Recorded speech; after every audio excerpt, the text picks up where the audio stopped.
There is an ancient story of a student who went to the master and said, "I pray, I study, I meditate, do my daily rituals, and I even fast a little. I live in peace with others.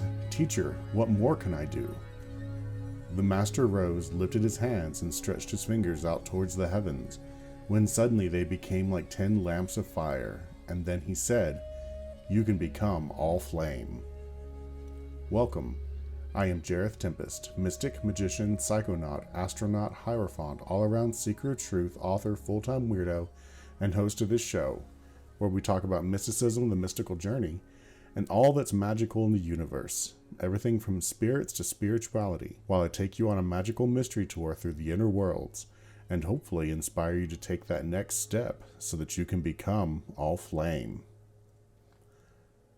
Alright, well, here we are again. Thank you for being with us. So I wasn't here last week, and it's mainly because I released the 72 letter name attunement in the store, and it just, frankly, it just kicked my ass getting it, but then not so much getting it as much as sending it, and sending it as much as I did. It was a big seller, and I had to send so many of them. It's just left me drained, and I'm still out of it. I'm getting better, but yeah, it's rough. And anyway, so yeah, last week I just lost track of time and what I was supposed to be doing. Basically, I could just send attunements and, do stuff around the house, but anything beyond that was just kind of, especially anything that required thought, because my brain just becomes mush when I send a bunch of strong attunements like that. And over time, as I send them and I get used to them, it'll get better and it won't affect me like that. Kind of like exercising the energy system, I guess you could say, but right now, it's still a major workout, and it's kicking my butt. But we're here, getting it done. And I thought that, this week we'll talk about attunements and what those are. Yeah, and try to answer your questions, or questions that I get on a regular basis about attunements. Starting with, well, what is an attunement? Is it a spell or a ritual? And it's different from doing a spell or ritual. Like, this happens when I get this question a lot from people who just kind of randomly find my Etsy shop, and they're like, they'll see something like a spirit name, and they'll have like a list of powers. Like, are these spells or rituals that you're offering? I'm like, no, that's not what I do. What an attunement is, it's kind of a difficult concept to grasp at first, but once you get it, It's pretty simple. So I guess I'm sure that there are older versions. I know in Tantra, especially Buddhist Tantra and stuff, they have empowerments that the teacher will give to the student to help them in their practice and stuff. So I'm sure that there's versions, and that's probably along the same lines of what I'm doing. But the first thing that everyone thinks of is Reiki. And so, and a lot of people are like, oh, well, Reiki's that, that healing where you lay hands on somebody, and it's like, yeah, it is, but it's an energy. And it's you become attuned to the energy by another Reiki practitioner. They lay hands on you and they attune you to that energy, that frequency or that energy that is Reiki, and then you can go and then use that to heal others or to pass it on to somebody else if you've reached level 3. And so what kind of happened with me was, I've got the Reiki attunements and a bunch of other attunements. I kind of got into getting attunements for a while. So I got really familiar with the way it felt getting those. And then when I was working with some spirits, specifically like the Angels of Omnipotence and with Lucifer, they ended up giving me initiations, because spirits will do that sometimes. It's like, okay, you've reached a certain point, or we want to help you move forward in this way. And they'll give you an initiation that allows you to do that. And you can think of it one way to think of an initiation is sort of like, you've reached this stage of your development and now you're being acknowledged. But another way is that you just think of it as you're being marked, so that other spirits will recognize what you've accomplished and where you're at. And yet then when they're doing that, however, I felt just like I did when I got an attunement. And it occurred to me then that initiations and attunements on a spiritual, energetic level at least, are similar if not the same thing. And so I started experimenting with this, and I started working with particular spirits and trying to get attunement with them or initiation. And I found out I could do that. I could go to a spirit and get that done. And then, I could pass it on to others and everything, and it worked. So I started working with it and coming up with different things, but I didn't know what to do with this. I couldn't quite wrap my head around what to do with it. It took me a while. I didn't know what to do. So what it is then is you have to start thinking of energies and spirits as the same thing, because they are. A spirit is simply just a mystical energy that has its own intelligence, sometimes personality and stuff. And so what an attunement is the best way to explain it is to use the metaphor of a radio. You can turn the dial and you can tune into the different stations' frequencies, or you can set a speed dial and it's just hit a button and then you just go straight to that frequency. So you can think of doing a ritual with a spirit as kind of trying to find a particular radio station on a radio, twisting the dial until you get it just right. Or if you have an attunement, you can hit a button and it goes straight to the frequency you're trying to get, and you can do what you're trying to do. That's what basically an attunement is.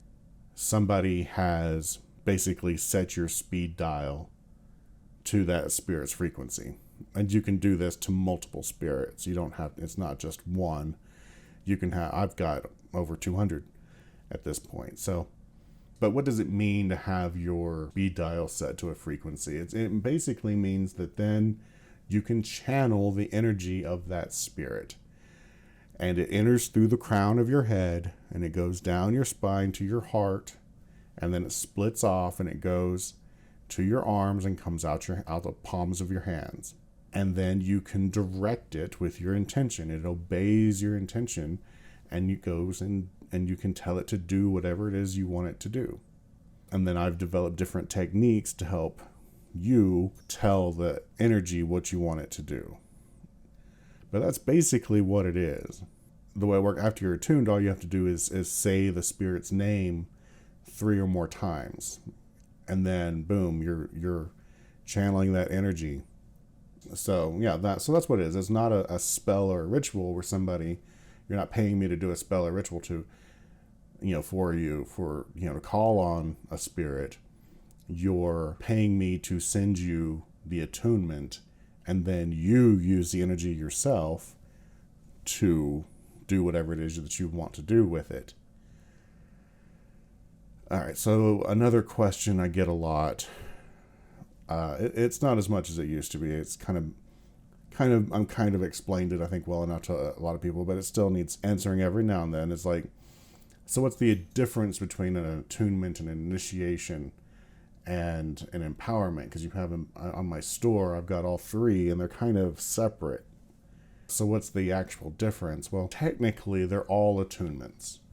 And then I use the word initiation whenever it's with usually a single spirit. Like, you're going to get an attunement with the Archangel Michael or the Archangel Gabriel.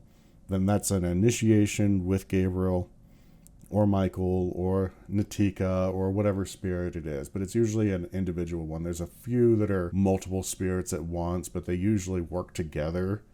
And that's why I put them together, like the Morai or the Angels of Omnipotence. I found that those work significantly better if you work with them all at once. So that's why it's just one attunement. Well, it's 3 levels because it's a lot to take in at once. But it's one attunement with all of them working together. But that's an initiation. An attunement is usually where I'm just taking certain powers, usually from multiple spirits, to create something bigger. Or like the Goetic Necromancy attunement's a good one, where I've taken several of the different Goetic spirits that work with the dead, and we're just working with their particular necromantic powers, and I've put those all together into one attunement that will then give you everything you need to be able to work with the dead. using those spirits. We've also got what we call the mystical attunements, where it's multiple divine names that come together to create one particular power. So, and because then it's not just one spirit or one thing, that's usually why I call those attunements more specifically, more generically. It's like an attunement's the generic thing. An initiation to me is like with just a spirit. And then I use the word empowerment to explain whenever I just take one power from one spirit so that you can use that really quick. And I've only got a handful of those. I expected those to be really easy for new people, but it didn't really work out the way I'd hoped to. Yeah, they didn't really catch on the way I thought they would. But I still have them available. I'm just, probably not making any more, at least not anytime soon. Now, other people use these words in different ways, and that's fine. That's just how it is in the spiritual community. Everyone has all these different words that they use in different ways. And it's important to just be aware how a particular person uses them. And so this is how I use those words. Something to keep in mind whenever you're doing this is it's a permanent change to your system. What that means is that you only have to get an attunement once. You're never going to use up the energy after that. You never have to come back to me and get a refill or a top off or anything. You get an attunement, you get it once, and that's all you're ever going to need. And there's nothing that can ever mess that up for you. Question I get every now and then is like, can somebody steal my attunements from me or take them away? Or can I accidentally, like I went to a psychic and they removed the negative energies or something and it feels like it took my attunements away. No, it's not they're not taking your attunements away. The only way you can have an attunement leave you is if you decide to remove it yourself. And it really is that easy. It's just, you just decide that you don't want it anymore and then tell it to go. And so the only way somebody can take it from you is if they somehow convince you to do that. So, they might scare you so bad or tell you that it makes you panic, and then you'll reject it at that point or something. But that's really the only way it can happen. People can mess with you in different ways, and they can affect your ability to sense your attunements and stuff, but they can't take your attunements from you. Anyway, the point being, though, is that this is a permanent thing that you don't have to ever go back for. So it's not like if you're going to somebody to work a ritual for you, and then then you need it's done its thing, you have to go back and do the ritual again and again and again. With this, you're always going to have it, and you can just do those things yourself. Whenever you feel like you need it, you can do more stuff. And we'll talk more about how to use it later, but I just want to get, it's a permanent thing.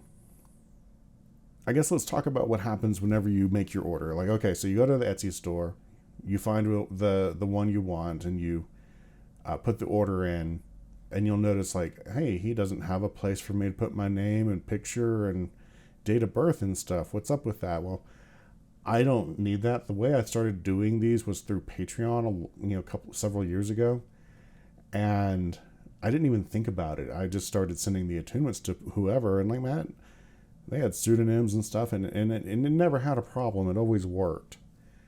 And it's because, like, I'm not the one doing the sending. Depending on how you look at it, it's my higher self or it's my holy guardian angel. But it's that higher part of me that I'm not aware of. They're doing most of the work. I do physically still make the chi ball myself and do that part, and I send it. But I'm very aware that everything I'm doing is being supported and backed up by my holy guardian angel and my higher self. And they're working with you and your higher self and your holy guardian angel. They've already worked all that out. And so when I send it, and then it goes to your holy guardian angel and higher self, and they are the ones that do the work with you. it's important not to feel too much like you're doing the work on any of this stuff. Your job is more than anything to get out of the way. At least that's how I work. I just try to get out of the way, let the spirits do their thing, while still doing the things that I need to do to make sure everything does work. So that's the first part.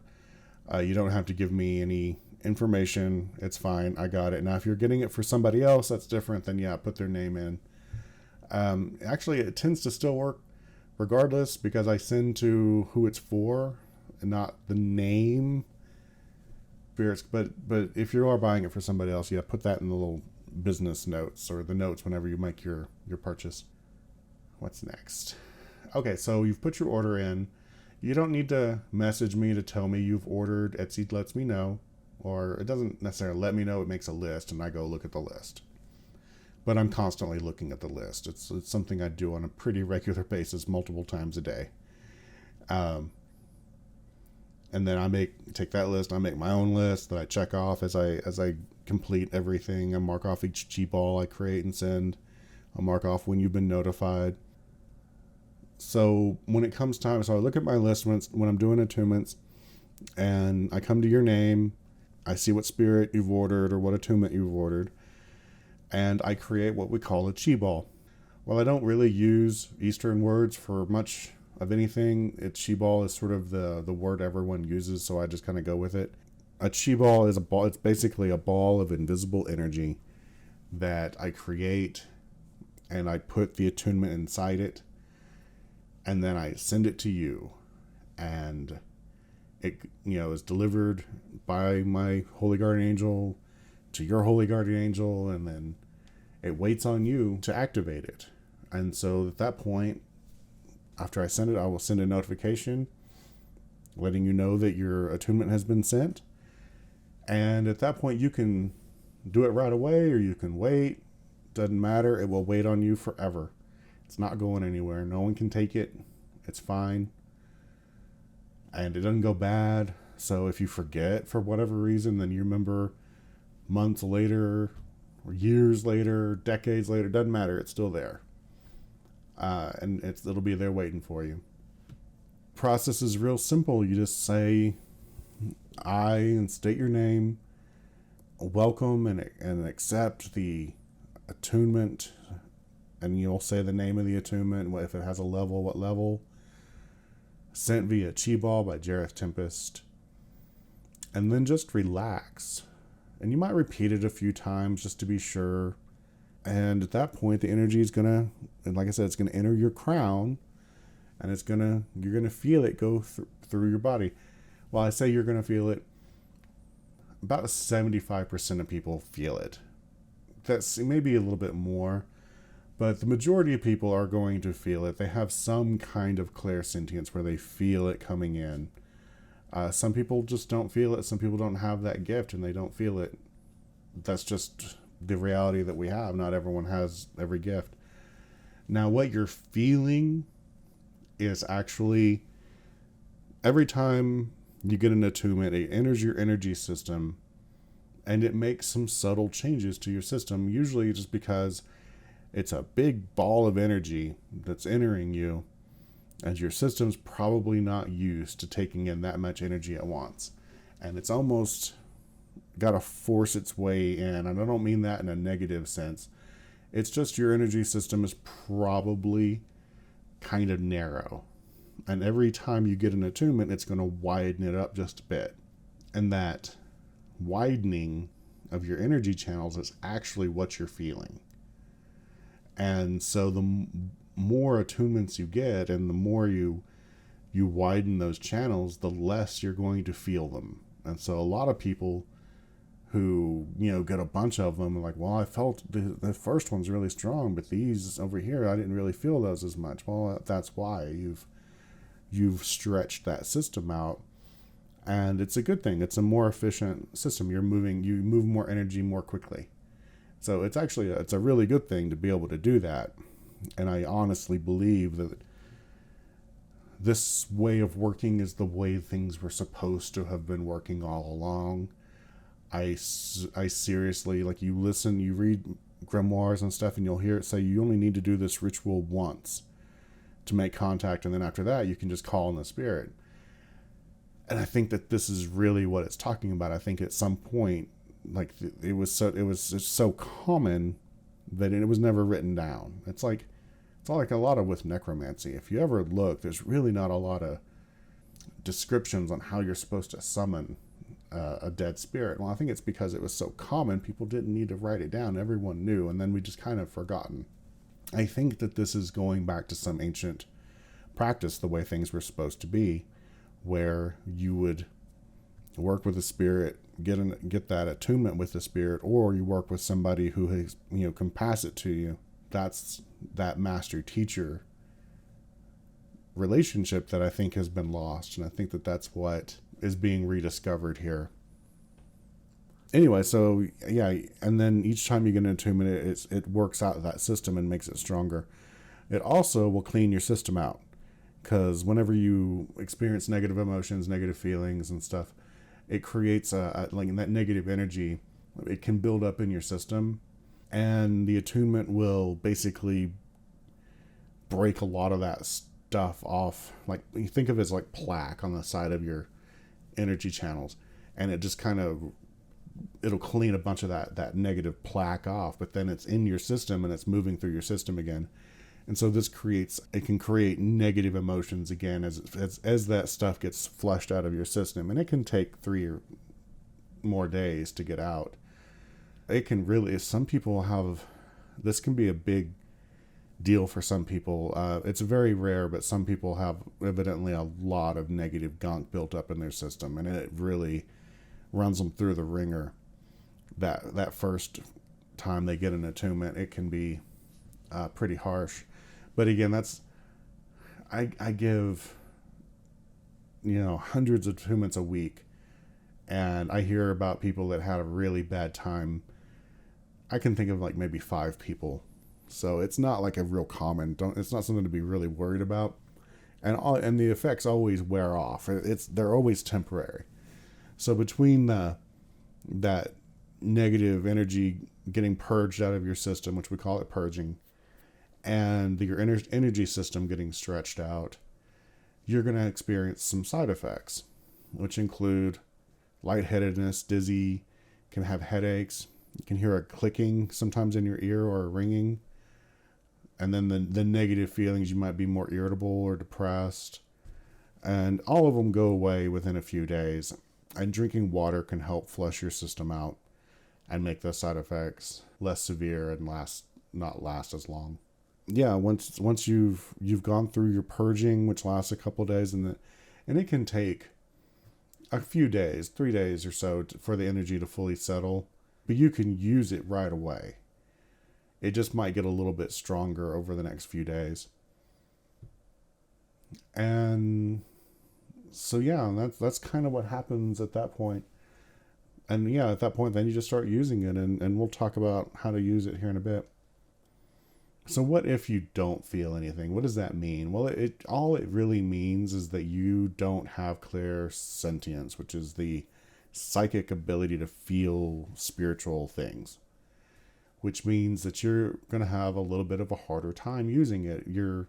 But it doesn't mean you can't. You just have to be more aware. You need to be aware of what gifts you do have, and then try to see if you see something whenever you're using the energy, or maybe you hear something or smell something or taste something, or maybe a particular music you'll hear it in your ears, in your mind, or maybe you'll just suddenly get messages. These are all things that can happen when you're using an energy with a different when you have different senses. And the other thing to remember is that no two are exactly the same. They can feel like, a lot of times you get into it, it's like, oh, that feels the same as the last one. That feels the same. And then all of a sudden you'd be like, well, that was different. One might hit you particularly hard, or it might hit you, or it might be very subtle. Some energies are really subtle and you just barely notice them come in. And it doesn't mean there's anything went wrong or anything. They're different, and then we react differently as individuals to different energies. It can be, you just need to be open to that experience and never expect that things are going to work out exactly the way you imagined it. Instead of being disappointed that things don't work the way that you want them to, try to accept it for what it is and work with it for what it is. Because that's just kind of how magic works. You can't, as much as we want to control things, and I know that that's a big part of being a magician, is trying to control things, but we can't always control everything. And this is always a reminder that there's a give and take, and sometimes you have to surrender to the experience. And so, yeah, just, don't give up. Keep working with it. And you can always meditate with it. Just, chant the spirit's name in your head over and over again, and just let the energy flow through you. And the more you do that, the more you can maybe start getting a sense for what it does to you or how it works with you. And you can always just talk to the spirit. Hey, tell me what to do. Tell me what you want. There is a relationship, and it'll work without a relationship. You can treat the energy just as though it's a thing that you can control, turn on and off, and make it do what you want it to do, and it will work. Or you can treat it like it's another being that you're now working with on a very intimate level, and see where that takes you. It's really up to you on how you want to do things. And my dog is barking, so that's just going to be a thing. So, okay. One of the other questions at this point that I would get is, am I linked to this spirit for all eternity? And also the next follow-up to that is usually, am I going to hell? If I, working with what some people consider a demon. No, I mean, first off, what you have to realize is that all of these energies are with us everywhere, all over the world, all at once, all the time. So it's not as though you're exposing yourself to something new. You're just, again, setting that speed dial so that you can commune with that energy in a much quicker way. And that's really it. And whenever you die, that energy is still going to be around you, and it's going to be there in a different way. But it was going to be there anyway. I get asked a lot, do attunements last through reincarnation? I don't know. I don't know how anyone would know. Maybe, maybe not. I don't know. I haven't asked anyone that particular question. I'm not sure why it would matter. I mean, I guess it's nice to think, hey, I got this and it'll last forever. You're not, your next life's not going to remember that you have it, so I don't know what it's going to really do for you. Yeah, so yeah, I don't know that one. But you're not really linked. I mean, you're not really linked now. It's kind of a misunderstanding of what's happening. What you're linked to is the attuning process and anything that I've, done with that energy. And, because there are, how to put this, there are protections that I put into it so that when you're working with something, you don't get, if you use it to try to heal somebody, you don't get the energy, the illness doesn't come through the energy or anything like that. I've got those kinds of protections, and that's really things that I build into each attunement get, they're kind of what stick with you, where, because the energy, like I said, it's always there, and it just lets you tune into it. That's really, and we keep using the word tuning and attuning, and that's why it's very much just like, these frequencies that are with you all the time anyway. So anyway, long story short, no, you're not linked to this, any particular spirit, and it's not going to guarantee you a place in heaven, and it's not going to drag you to hell. That's not what's going on here. Yes, you could have energies from all different pantheons and angelic and demonic and all. They're not going to fight inside you or anything. It's fine. Just relax. It's fine. Yeah. Everything works the way it's supposed to work through you. Again, this is all being handled by your higher self and your holy guardian angel. And they're going to make sure that everything works right. It's you don't need to worry about anything. Another question that I get so much every single day is, which one should I pick? And I've talked about this before, and I can't answer that question for you. I cannot do it. It's just not what I can do. Because, okay, it's like somebody, the one that people always ask for, I have this particular money issue. Which spirit would be better for me? I don't know. I don't know. Because it doesn't work as a matter of, oh, well, this spirit has this power. This is the power that you want. I mean, yeah, that's one way of looking at it, but that's not, to me, from my experience. What works best is finding the spirit that you work best with. And I can't tell you who that is. It's like me and Raziel click really strongly. Me and Natika, we click really strongly.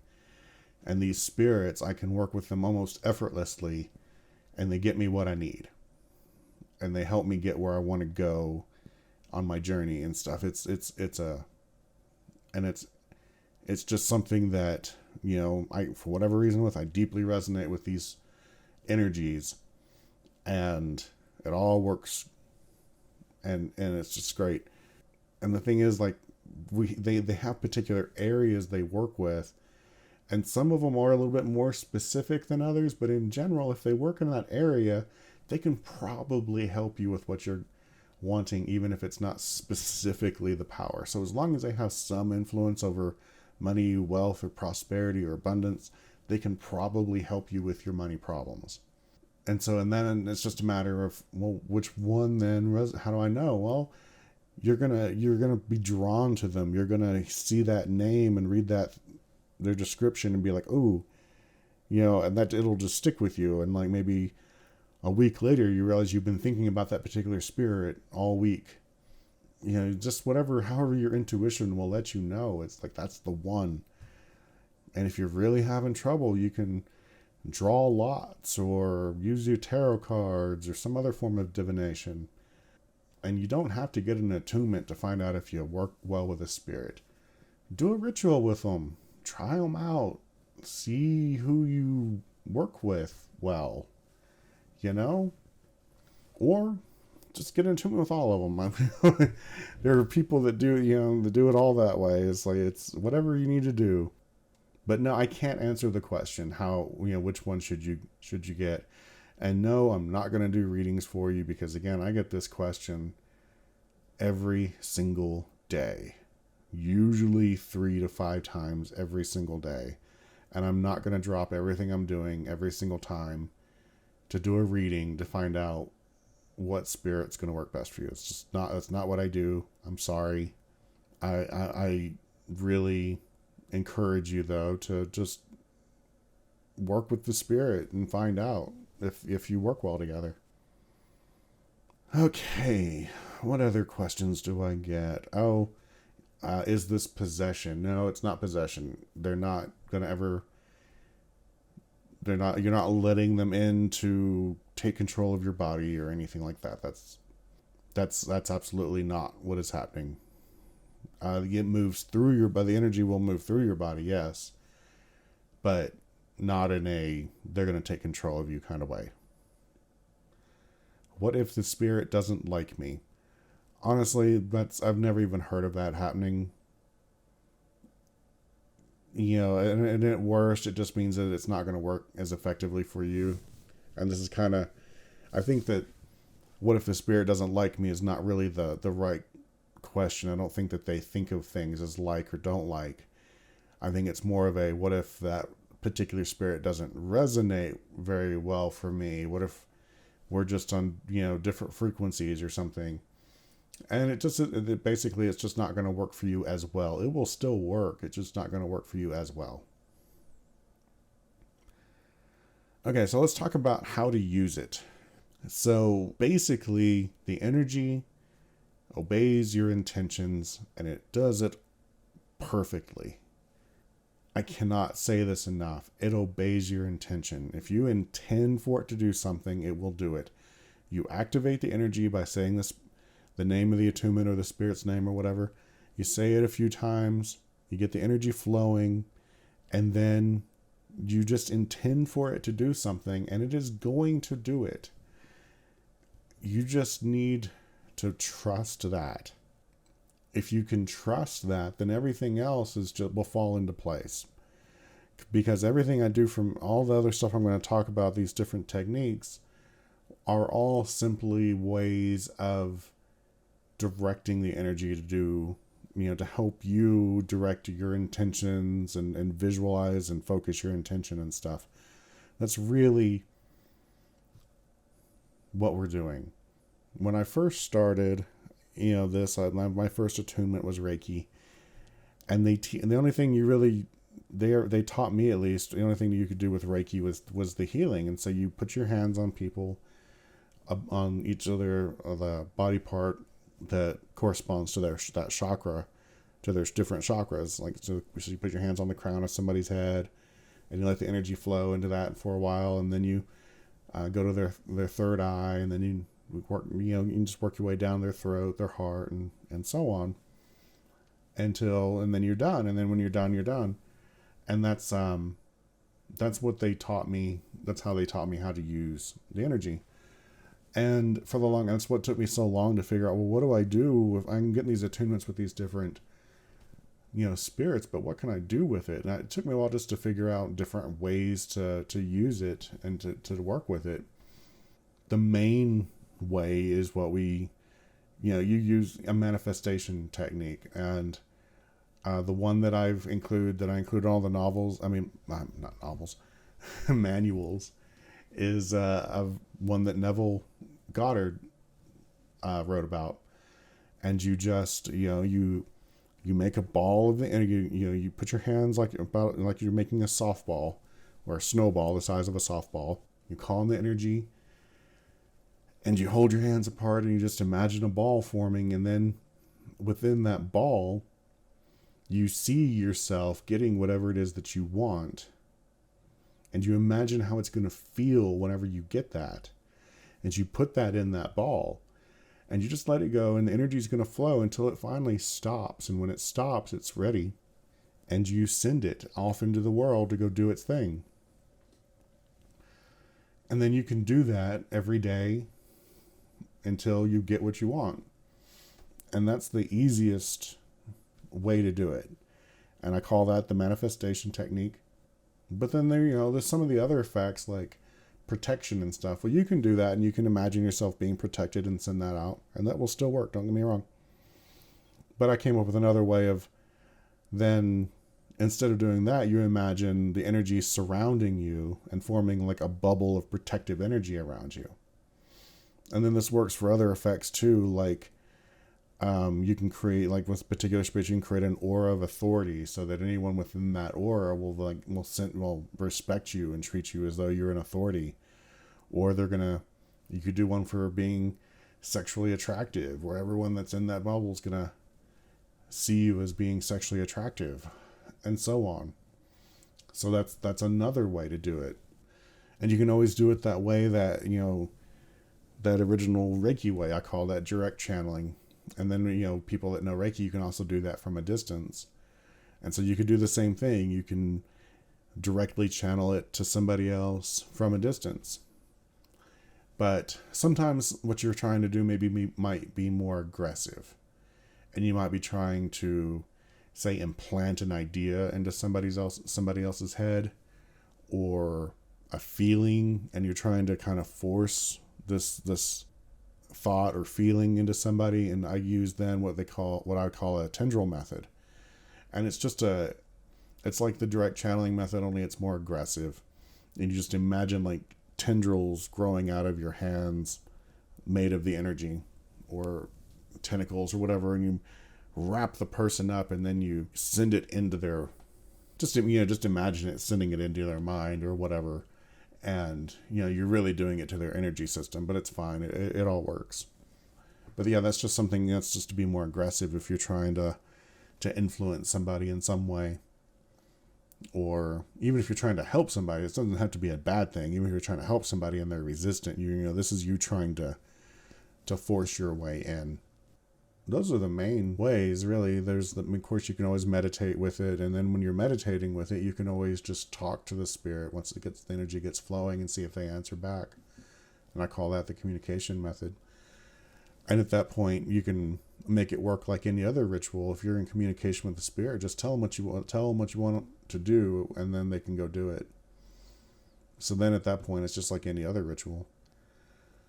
And those are kind of your basic ways to work with it, but that's just really scratching the surface, because you can attune objects as well. And so you want to do a ritual with Natika for bring money in. So you could you have your ritual set up and you're gonna have candles. Well, you can attune the candles to the energy and then burn those candles. Or if you have a particular tool that you want to use and you want to dedicate it to just working with Natika, then you can attune that object with that energy. And all it does is it just, you're not necessarily in this respect trying to put a particular power or anything in. You're just trying to make it work better with her. And it will at that point. That object and those candles will work better with her. Now, or you can put a particular intention into it, and you can do this with candle magic specifically. You put a particular intention into that candle, and when you burn that candle, then it fires that intention off. And you can do, and again, I'm using Natika as an example, but you can do this with any of them pretty much. And so, yeah, you can use it to enhance your rituals, and it'll work. And it can usually, whenever you get an attunement, it'll make path working work a little bit better, sometimes a lot better, depending on, again, you and your relationship with the spirit and your particular spiritual gifts. Then there's a little bit more unorthodox ways of working with it.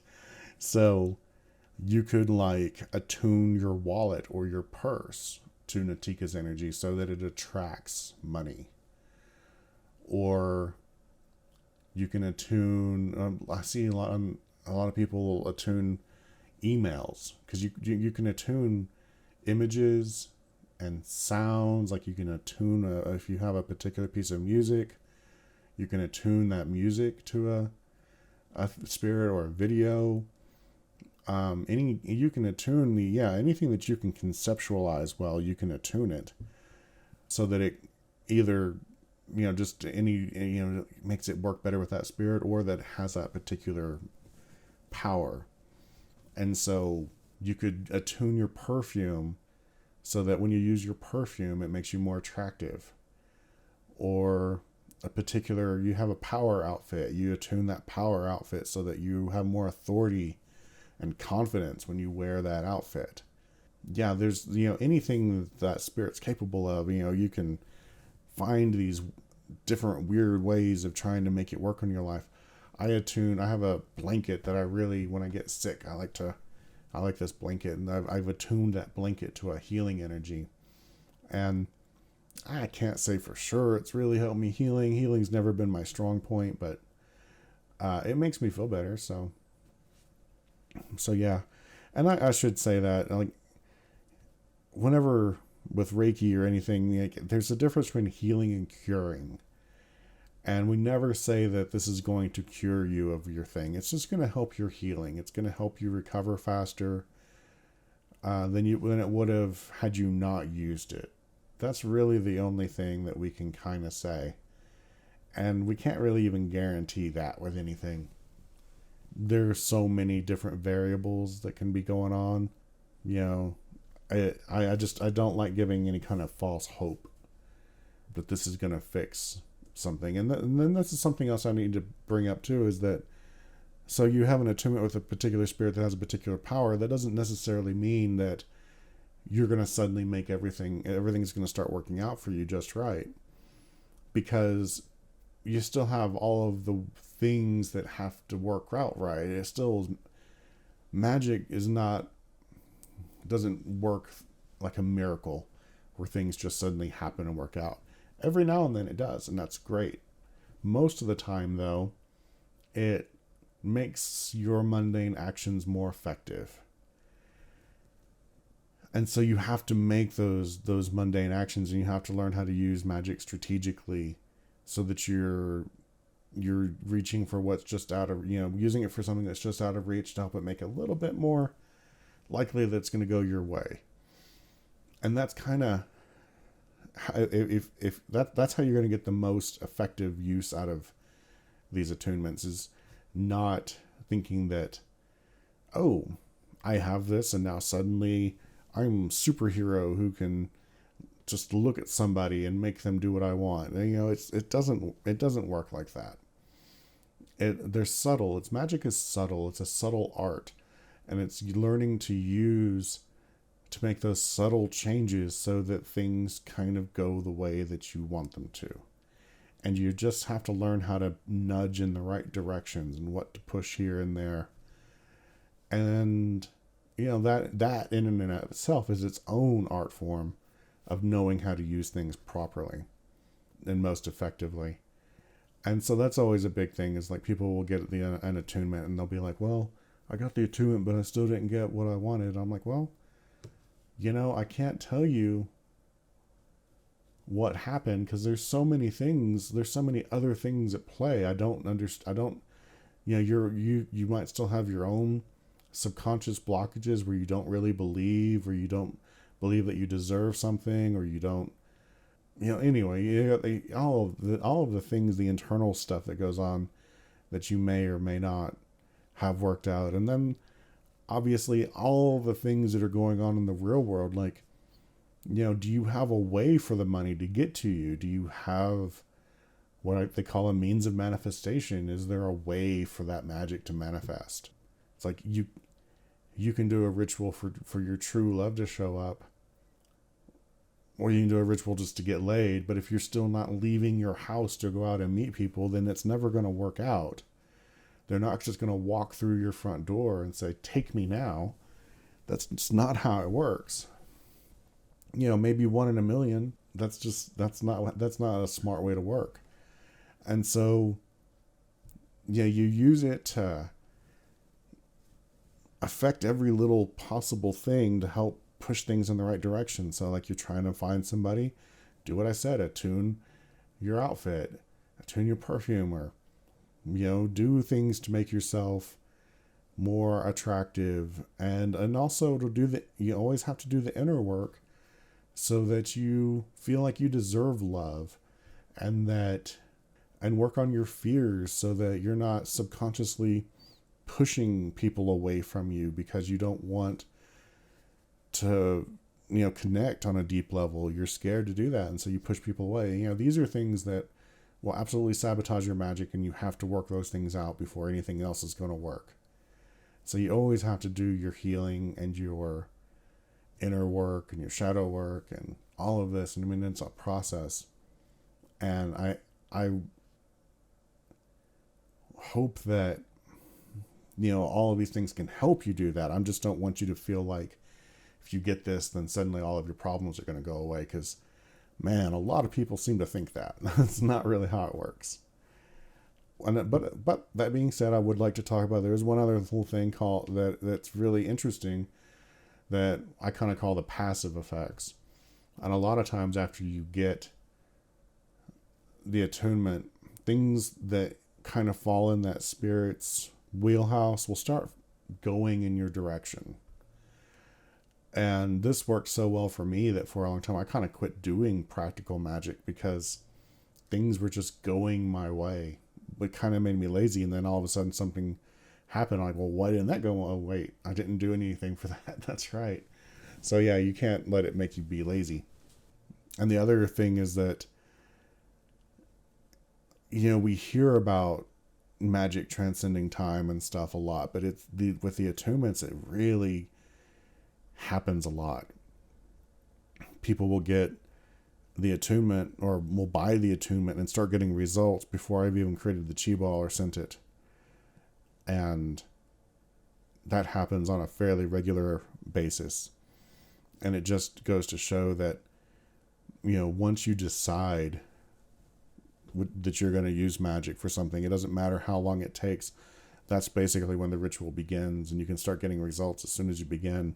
And the decision is the actual beginning point, not the completion when you finish the ritual. So that's something that happens a lot, and it was really pretty freaky when we first started all this. So yeah, so you'll see in the store we have lots of different kinds of attunements and stuff, and one of the things that you'll see are the Kabbalistic attunements. And these are fairly new and very popular. I'm surprised how popular, actually. But it's a good thing. I mean, it's great. People are really responding well to them. And what happened is John T. Meyer approached me about... he has this huge library of Kabbalistic divine names. And each name has at least one, multiple, or sometimes multiple powers and uses, and the way that those work are a little bit different, because traditionally you would just chant them, or you would gaze at the Hebrew and then chant them, or something to that effect. And so I'm doing that, and then I'm creating an attunement out of that energy, I'm using that to connect to that energy, and then I create the attunement out of that energy. And then you can use those attunements, and you don't. And with them, we're still using the traditional method of chanting, and you just you decide what you want, you set your intentions just like always, and then you would just chant, and it's basically the meditation technique. And it just kind of shows how effective any technique is if you believe in it, that it's going to work. So the thing with the Kabbalistic attunements is that there's already magic just in the name. And just pronouncing that name, it has a magical effect. And then you have the attunement energy as well.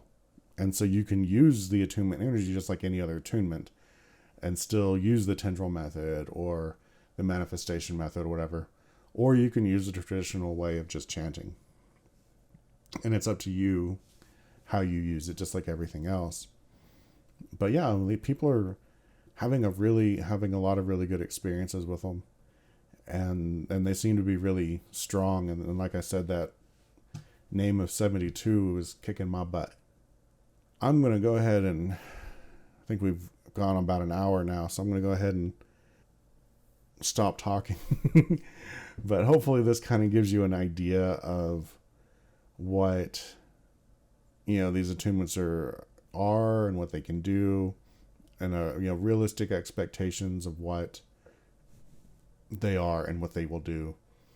I'm not out to try to just sell you something just to sell you something. I really want you to know what you're getting and to be happy with what you're getting.